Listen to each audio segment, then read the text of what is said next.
కేటాయించి మళ్ళీ ఇంటిపై వాళ్ళ పని ఇవ్వాలి. బానకచర్ల ప్రాజెక్టు మీద సీఎం రేవంత్ నిర్ణయాన్ని స్వాగతిస్తున్నట్లు సిపిఐ జాతీయ కార్యదర్శి నారాయణ తెలిపారు. రెండు రాష్ట్రాల ముఖ్యమంత్రులు కూర్చొని సమస్యను పరిష్కరించుకోవాలని సూచించారు. వెనుకబడిన ప్రాంతాలకు నీరందేలా కృషి చేయాలన్నారు.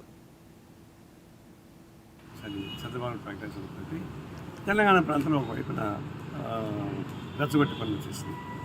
వాస్తవానికి సిపిఐగా మేము చెప్పిన ఏంటంటే అనేక వెనకబడిన ప్రాంతాలు హంద్రీనేవా, కాళేనగరి, వంశధార అంత ఉన్నాయి.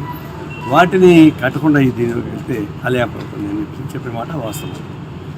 అయితే చంద్రబాబు ఒక వివరణ ఇచ్చారంటే సముద్రంకు పోయే నీళ్ళకి అది తెలంగాణ వాడుకోవచ్చు, ఆంధ్ర వాడుకోవచ్చు, ఇద్దరు వాడుకుంటే సముద్రంకి పోతాయి కదా అనేది ఆయన. ఈరోజు రేవంత్ రెడ్డి తెలంగాణ ముఖ్యమంత్రి చెప్పారంటే మేము చర్చించి పరిష్కారం చేసుకుంటాం, కేంద్రంతో మాట్లాడతాం, అభ్యంతరమైన పద్ధతుల్లో ప్రాజెక్టులు కట్టుకోవడం మంచిది అని చెప్పి ముఖ్యమంత్రి చెప్పాడు. ఇది శుభపరిణామం. ఆంధ్ర రాష్ట్ర ముఖ్యమంత్రి, తెలంగాణ ముఖ్యమంత్రి సానుకూల వైఖరితోటి ఏడైనా వెనకబడిన ప్రాంతాలకు నీళ్లు కావాలి, సముద్రం పోయే నీళ్లు ఈడ ఆపుకుని ఎదురు పంచుకోవడం మంచిది. దానికి అవసరమైతే కేంద్ర సహాయం కూడా. అనంతపురం జిల్లా రాయదుర్గం